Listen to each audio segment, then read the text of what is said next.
Neymar junior আকুতি করে একটা বিশ্বকাপ খেলতে চেয়েছেন। বিশ্বজয় করার পরেও লিওনেল মেসির লোভ কমেনি আর একটা আসর খেলার।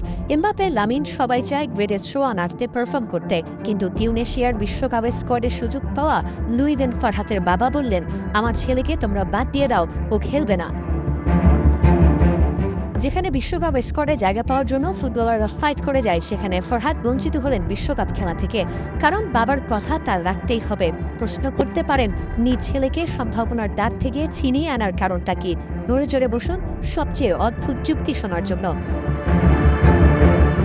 মূলত ছেলের বর্তমান form up to the mark মনে হয়নি বাবার কাছে।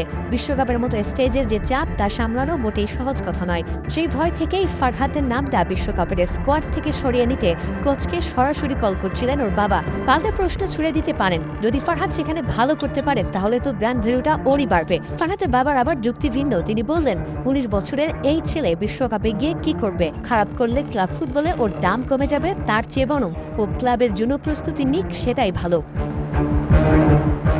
সুযোগ বারবার আসে না, প্রতি ৪ বছর পর আসে বিশ্বকাপ। সেখানে পারফর্ম করতে পারলে বড় বড় ক্লাবগুলোই তখন ডেকে নেয়। ফুটবলাররাও অপেক্ষা করেন একটা সুযোগ পাওয়ার, যেটা পেয়ে গেলে আর পেছন ফিরে তাকাতে হয় না।